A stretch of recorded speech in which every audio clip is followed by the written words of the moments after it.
This is number seven podcast. Number 7 podcast. Welcome back to number 7 podcast, everyone. Completing our time travel journey, this is part 2 of our deep dive into time travel. Yeah. If you missed part 1, be sure to catch up before diving into this one. Last time we explored the mind-bending theoretical physics of time travel. Right. Now get ready for a journey through history and recent events as we examine evidence suggesting time travel might be more than just science fiction. All right, so we're talking about actual clues left behind by ancient civilizations. Yeah. Like physical evidence suggesting time travel might have already happened. Precisely. Okay. Let's start with those Mesopotamian statues from 10,000 BC. They seem to depict people holding what look like modern handbags. It's a detail that has sparked countless debates. Handbags, come on, 10,000 BC. People were still figuring out agriculture, right? Exactly. That's why these statues are so intriguing. Some theorists point to alien visitation or a lost advanced civilization. However, most archaeologists believe what we're seeing are actually ritualistic water pouches, stylized to resemble what we now recognize as handbags. So it's more about artistic interpretation than time-traveling fashionistas. Right. That makes sense. But what about those Egyptian hieroglyphs that look like submarines, helicopters, and spaceships? Those have always fueled the time travel debate, haven't they? They certainly have. These hieroglyphs capture the imagination, but there are more plausible explanations. Scientists suggest some shapes might be due to mistakes made while carving over older hieroglyphs or from natural erosion creating misleading outlines. Okay, so we're seeing familiar shapes in unfamiliar contexts, which our modern minds interpret through a lens of technology. But what about the theory that the Great Pyramid's dimensions encode the speed of light? That seems like more than just a simple misinterpretation of a shape. The Great Pyramid. It never fails to ignite speculation. This theory suggests a level of scientific knowledge far beyond what we attribute to ancient Egyptians. Some believe they received this knowledge from time travelers or extraterrestrial beings. Time travelers sharing scientific knowledge with ancient Egyptians. That's a wild thought. But is there any evidence to support that, or is it just a fun idea? Well, it remains a theory, and a controversial one at that. Skeptics argue that the numerical correlation is simply a coincidence. But for those who believe in the possibility of time travel, it's a tantalizing clue. Moving on to something even older, have you heard about the Tassili Nagatur cave paintings in Algeria? They're estimated to be over 30,000 years old and depict what appear to be spaceships, beings in spacesuits, and other futuristic elements. These paintings are truly fascinating. They predate what we consider to be the dawn of civilization, yet they contain imagery that seems remarkably advanced for their time. Okay, so we've got spaceships and spacesuits and cave paintings from 30,000 years ago. What are the prevailing interpretations of this? There are 3 main schools of thought. Some believe they are evidence of alien visitation, while others suggest a highly advanced civilization existed on Earth, lost to time. And then there's the possibility that these paintings were created by a time traveler stranded in the past. The time traveler teaching prehistoric humans how to draw spaceships. That's a pretty vivid image.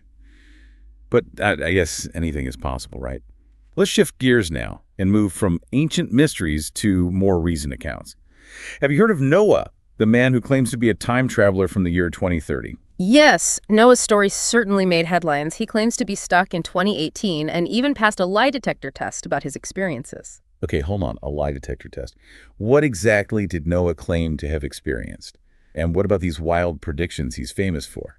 He made some bold claims about the future, like the public reveal of time travel technology in 2028, humans landing on Mars that same year, and even World War III. World War III. Hopefully that was not accurate. Did he predict anything else? Oh, plenty. A unified world currency, microchips implanted in humans to connect to computers, an alien invasion, and the revelation of intelligent beings already living among us. He also mentioned human habitation in space and underwater. Whoa, that's a lot to unpack. It sounds like a science fiction movie plot. Did any of his predictions come true? Well, 2028 isn't that far off. But to be fair, some of his predictions have already failed to come true, which raises questions about his credibility. That's a good point. And what about Noah himself? Where is he now? His current whereabouts are unknown. He claimed to be taking an age-reversing drug and being pursued by authorities, which only adds to the intrigue. Pursued by authorities. That's a dramatic twist. What about evidence for his age? Did he look 50 years old as he claimed? That's another point of contention. He appeared much younger, adding another layer of mystery to his story. Okay, so lots of unanswered questions about Noah and his predictions. What about other recent claims related to time travel? Well, there's the intriguing story of the chronovisor, a theoretical device rumored to be hidden in the Vatican. The Vatican. What's the connection between the Vatican and time travel? What is the chronovisor exactly? It's described as a machine that can access past events by decoding electromagnetic and sound waves emitted during those events. Imagine being able to witness historical events firsthand. The story comes from Father Pellegrino Ornetti, an Italian priest and scientist who claimed to have invented it. So how would that even work? Yeah. Electromagnetic and sound waves traveling through time. And what did Father Ornetti claim to have seen? He allegedly witnessed events from the life of Jesus Christ. A bold claim, to be sure. Wow, that's incredible. If it's true, of course. But is there any actual evidence to support the chronovisor's existence? Unfortunately, there's no concrete proof. Father Ornetti's claims remain unverified, and the Vatican has never confirmed or denied the chronovisor's existence. So another intriguing mystery. We've covered ancient artifacts and accounts like Noah's. But what about the science of time travel? Where do actual scientists stand on the possibility of traveling through time? Well, Stephen Hawking, the renowned physicist, believed that time travel was theoretically possible, but practically very difficult with our current technology. So, not impossible, just a massive technological hurdle. What are the main challenges, according to scientists? One of the biggest is Einstein's theory of relativity, which suggests time travel would require exceeding the speed of light. And that requires an immense amount of energy, something we haven't even come close to achieving. So we're talking about breaking the cosmic speed limit. Are there any workarounds, like wormholes or something? Scientists have explored concepts like black holes and wormholes as potential gateways for time travel. But even with these theoretical possibilities, the consensus is that if time travel were possible, it would likely be limited to very small shifts in time, not the dramatic leaps we see in science fiction. Small shifts. So no traveling back to meet dinosaurs or visit ancient civilizations. At least for now, that seems to be the case. Think of it this way. Imagine trying to run through a brick wall. You might be able to chip away at it bit by bit, but breaking through completely. That's where we are with time travel. So we might be able to nudge the clock a little, but grand adventures through the centuries are probably off the table. For now, that seems to be the most likely scenario, but who knows what the future holds? After all, many things we take for granted today were once considered impossible. That's a good point. And it all makes you wonder, what if time travel were possible? What are the implications? Could we change the past? And would it even be ethical to do so? Those are the big questions, aren't they? The philosophical and ethical implications of time travel are just as fascinating as the scientific ones. Absolutely. The idea of altering the past is both exhilarating and terrifying. Imagine the responsibility of knowing that your actions in the past could rewrite the entire course of history. It's a mind-boggling concept. Think about it. If you could go back in time and prevent a tragedy, would you?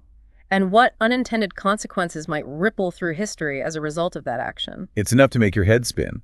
It seems like the more we learn about time travel, the more questions we have. But that's what makes this topic so endlessly fascinating. Exactly. It's a reminder that there's still so much we don't know about the universe and our place within it. Well, we've covered a lot of ground in this deep dive so far. From ancient artifacts to modern accounts and the mind-bending theories of physics, we've explored the tantalizing possibilities and perplexing mysteries of time travel. We've seen that while time travel remains scientifically challenging, it's certainly not outside the realm of possibility.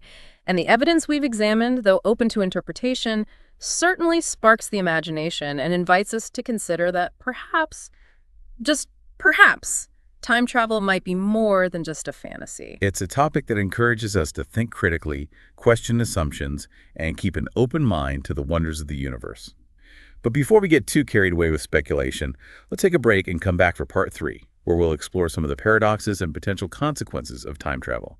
Stay tuned, listeners. Welcome back to Number 7 Podcast, ready to continue our deep dive into the mysteries of time travel. Absolutely. We've explored ancient artifacts and recent accounts, but we left off talking about the challenges of exceeding the speed of light. It seems like a pretty major roadblock for aspiring time travelers. It certainly is a significant challenge. But that hasn't stopped scientists and science fiction writers from exploring theoretical loopholes, like wormholes. Wormholes, okay, those sound familiar, but remind me, what are they exactly and how could they potentially facilitate time travel? Imagine a shortcut through space and time, a tunnel that connects two distant points in the universe. That's essentially what a wormhole is. If you could travel through a wormhole, you could theoretically bypass the vast distances and time spans that separate us from other parts of the universe, even the past or future. Okay, that's a pretty amazing concept. But are wormholes just a theoretical construct, or is there any scientific evidence to suggest they might actually exist? That's where things get really interesting.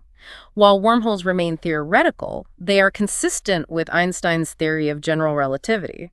However, creating or even finding a stable wormhole presents a whole new set of challenges. So even if wormholes do exist, harnessing them for time travel seems like a monumental task. But let's say for the sake of argument that we could overcome these challenges. What are some of the paradoxes and potential consequences of time travel? Ah, yes, the paradoxes. One of the most famous is the grandfather paradox. Imagine you travel back in time and accidentally kill your grandfather before your father is even born. Oh, wow. What happens to you then? Do you cease to exist? Does the universe unravel? Whoa, that's a mind-bending thought.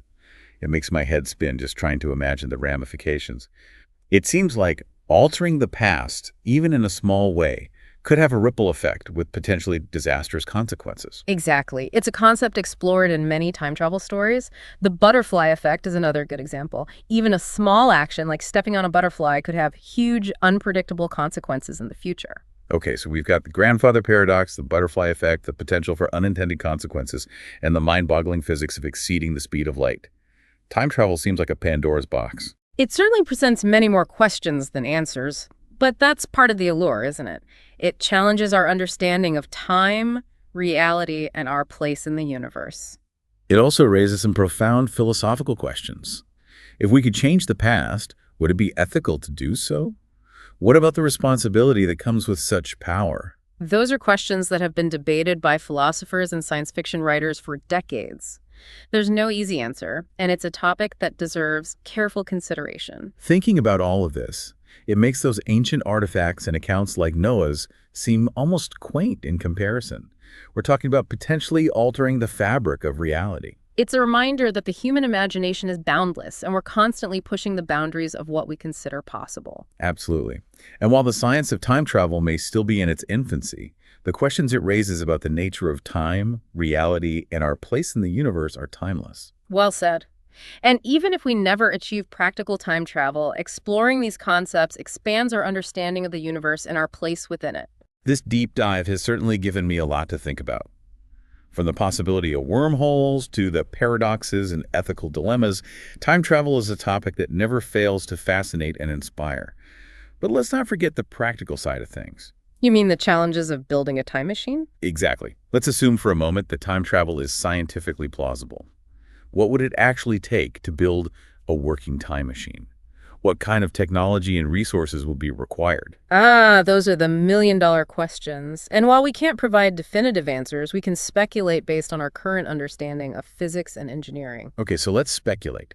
What are some of the key technological hurdles we need to overcome to make time travel a reality? What kind of energy sources, materials, and engineering marvels would we need? Well, first and foremost, we'd need to find a way to manipulate gravity on a massive scale. According to Einstein's theory of general relativity, gravity is the curvature of space-time. So to travel through time, we'd need to find a way to bend or warp space-time to our will. Bend space-time. That sounds like something out of a superhero movie. How could we possibly achieve that? That's where those theoretical concepts like wormholes come into play. Wormholes are essentially tunnels through space-time, and they could potentially be created by manipulating gravitational fields. So we'd need some kind of super powerful gravitational generator. What about the energy requirements? Wouldn't we need an astronomical amount of energy to create and stabilize a wormhole? Absolutely. We're talking about energy levels far beyond anything we can currently generate. It would require a completely new understanding of physics and a breakthrough in energy production. Okay, so we need to figure out how to manipulate gravity, generate unimaginable amounts of energy, and create stable wormholes. What else? What about the materials? Would we need some kind of exotic matter that we haven't even discovered yet? It's highly likely we might need materials with properties that defy our current understanding of physics, materials that can withstand the extreme forces and stresses of space-time travel. Wow. It seems like every step forward brings a whole new set of challenges. But let's not get discouraged. After all, humanity has a remarkable track record of overcoming seemingly insurmountable obstacles. That's true. Think about the technological advancements we've made in just the last century. From the first airplane to landing on the moon, we've achieved things that were once considered impossible. That's a good point. Perhaps one day, time travel will join that list of extraordinary human achievements. But until then, we'll have to keep exploring the mysteries of time and the universe through scientific inquiry and, of course, our boundless imaginations. And who knows, maybe one day we'll be able to look back on this conversation from the future, marveling at how far we've come. That would be pretty incredible. But for now, let's take another break and come back for the final part of our deep dive into time travel. We'll explore some final thoughts and leave you with some intriguing questions to ponder. Stay tuned, listeners. The journey through time continues. Welcome back to Number 7 Podcast for the final part of our deep dive into time travel. We've journeyed through ancient history, explored recent accounts, delved into the mind-bending science of relativity and wormholes, and pondered the paradoxes and ethical dilemmas of altering the past. It's been quite a journey, hasn't it? From the smallest shifts in time to grand adventures through the centuries, time travel continues to capture our imagination and challenge our understanding of the universe. Absolutely. And as we wrap up this deep dive, I'm left with a lingering question. We've explored all these possibilities, but what does it all mean for us here in the present? If time travel is even remotely possible, how should it shape our understanding of ourselves and our place in the grand scheme of things? That's a profound question, and I think it gets to the heart of why time travel is such a compelling topic. It forces us to confront the nature of time itself. Is time linear, flowing in one direction, or is it more fluid with the past, present, and future intertwined in ways we can't yet comprehend? It's a mind-boggling concept to wrap our heads around, and it makes you wonder if the future is not fixed. If the past is not immutable, does that diminish the significance of our present choices? That's a question that philosophers have grappled with for centuries. Some might argue that if we could change the past, it would render our present actions meaningless, but I believe the opposite is true. The possibility of time travel, even if it remains theoretical, highlights the immense power and responsibility we have in shaping our own destinies and the course of history. That's a really interesting perspective. It's not about diminishing the present, but rather amplifying the significance of our choices and actions, knowing they could have ripple effects throughout time. Precisely. And even if we never achieve practical time travel, the very concept expands our awareness of the interconnectedness of all things. It encourages us to view ourselves not as isolated beings in a linear timeline, but as integral parts of a vast and intricate web of cause and effect that spans across time and space. Thinking about it that way, it's almost as if the possibility of time travel, regardless of its practicality, serves as a reminder of our interconnectedness with the past, present, and future. I couldn't agree more. And while we may never have definitive answers to the mysteries of time travel, the exploration itself is invaluable. It pushes us to question, to imagine, and to expand our understanding of the universe and our place within it. Well said. We've covered a lot of ground in this deep dive. We've examined intriguing evidence, explored mind-bending scientific theories, and pondered the profound implications of traveling through time. It's been a fascinating exploration of a topic that continues to captivate and inspire. And while the reality of time travel remains an open question, I think we can all agree that the journey itself has been enlightening. Absolutely. A huge thank you to all our listeners for joining us on Number 7 Podcast for this incredible journey through the mysteries of time travel. We hope this deep dive has sparked your curiosity and left you with some thought-provoking questions to ponder. Until next time, keep exploring, keep questioning, and keep looking up at the stars.